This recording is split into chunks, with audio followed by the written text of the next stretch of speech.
Welcome to this week's ASX edition of Trade the Trend, a weekly video discussing where the stock market is going.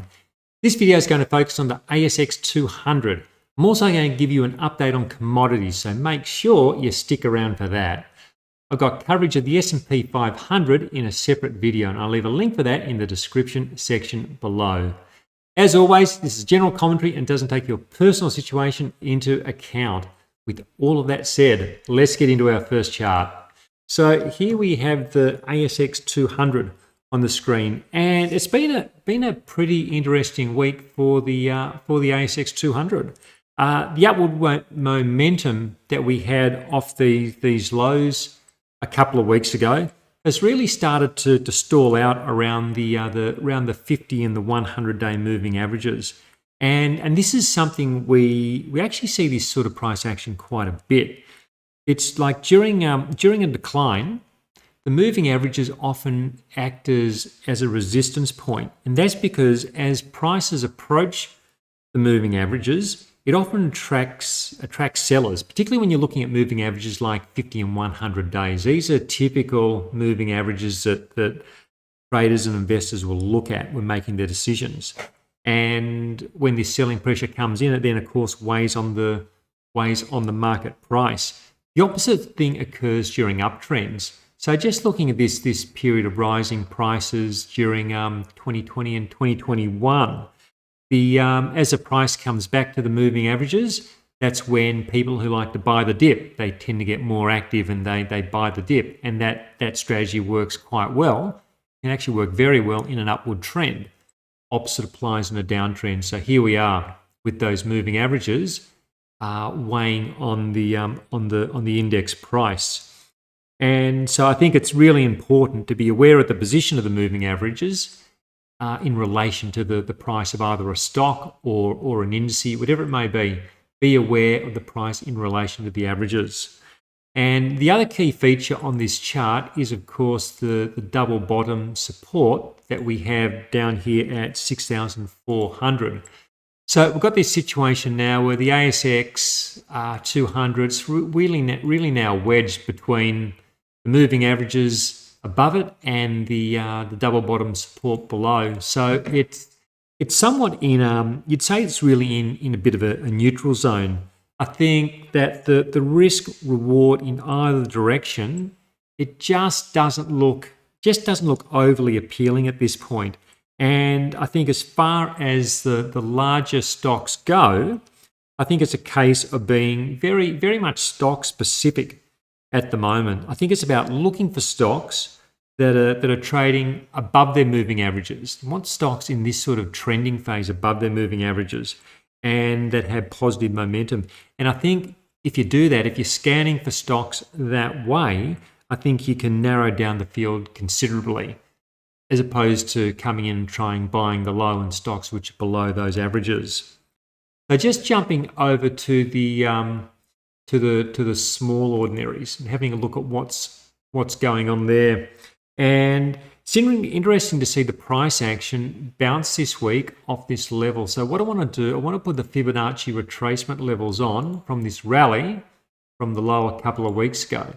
And you can see the rally that we've had this week, it's come right off the bottom of the Fibonacci retracement range.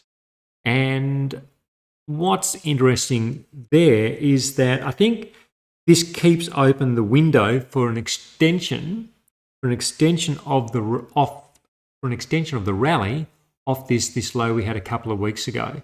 So maybe an extension up towards into this starters in towards this moving average range, which is currently, the midpoint's coming around 2,800 for the small ords. And the small ords has really been one of the hardest hit sectors this year. So you look at this decline and it's currently down around 26% from its highs. I think that provides solid rebound potential for this market. But I think at this stage, I think we really need to be wary of bear market rallies. And the thing is, price is currently below the moving averages. So when price is below moving averages, it does make it vulnerable. And I think it does increase the risk. And while I think this is certainly a section of the market to watch, and it does have rebound potential, I think our default position has to be that the primary trend remains down while we have the price positioned relative to where the moving averages currently are. So look, I think it remains a case of continue to exercise caution. I'd love to say that the bottom is probably in, but we simply don't have the technical evidence to make that sort of call. It's really guesswork to say, look, let's go for a low here. There's no evidence, well, nowhere near enough evidence to support such a proposition. So the thing is, you just can't rush bear markets. The bear market's going to play out on its own time. Our job here and now, I think, is to stay cool and play it defensively and make sure we've got plenty of capital intact when we do get more concrete signs that the market is starting to gain momentum to the upside. Now, I'm going to have a quick look at commodities in a moment. But first of all, if you're getting some value from this, please hit that like button. Also leave a short comment. Just, hey, thanks for the video. It tells YouTube people are watching, people are engaging, and YouTube then shows more people. So that helps immensely if you can please do that. Hit the subscribe button. Come over and visit me at motiontrader.com.au and see all the stuff that I do over there that might be able to help you with what you're doing in the stock market. So, okay, commodity time. Well, before we start on commodities, let's start with the US dollar. This is a monthly chart of the US dollar going back to 1969. And the US dollar really is currently, I think, the number one issue for commodities. And what we've seen here over the pretty much the course of this year, it's one of the sharpest increases, the sharpest rallies in 50 years of US dollar index history. So the US dollar index is the US dollar against a basket of current currencies, including the Australian dollar, the euro, the yen, the pound, all the big currencies, Canadian dollar, they're all in there. And it's one of the sharpest rallies we've really ever seen. And so interesting in that over the last few years, really, there have been so many people saying that all this quantitative easing, all this money printing was going to lead to this giant inflation episode and a collapse of the US dollar. Well, we got the inflation, but we didn't get the collapse in the dollar. We've got this huge historic surge. So it just goes to show that markets, they're just so unintuitive so much of the time, and why you shouldn't have fixed and certain ideas on what you believe is going to happen. You've got to be flexible because things can often play out much differently to what people are looking for, including what you're looking for yourself. And just going to a weekly chart, look, there's no technical measure to say where this rise in the US dollar is going to stop. We could say that prices are currently stretched well above the 50 and 100 week moving averages, and at some point the price will come back and retest those averages, but there's just no telling where that's going to happen from. Like you look at 2014, 2015, for example, prices were really stretched here. And you could have made the same case saying, look, prices are really stretched. They've got to come back. But the market did continue up for several more months. So we just don't know. And that's the thing with these trends. Trends can stay in place for longer and go further than just about anyone thinks possible. So this is the headwind we have with commodities. Just quickly going through a few of them. Let's start with gold, and I'll go back to a daily chart. And what we've got with gold, we had this breakdown below this 2.5 year support line about a month or so ago. Prices broke back above that support soon after and opened up the possibility, was this a false break? But now here we are again, we're back down retesting the lows. So gold is below the moving averages again. So we've got a downward trend in place. Looking at the gold stocks, they look so overstretched to the downside, some in particular, some more than others, and you can really see the potential for a big rebound to the upside, but where does that come from? Does it come from here, or does it come from 50% lower? You don't know. So I think it's just too much risk trying to play gold and gold stocks from the long side at this point in time.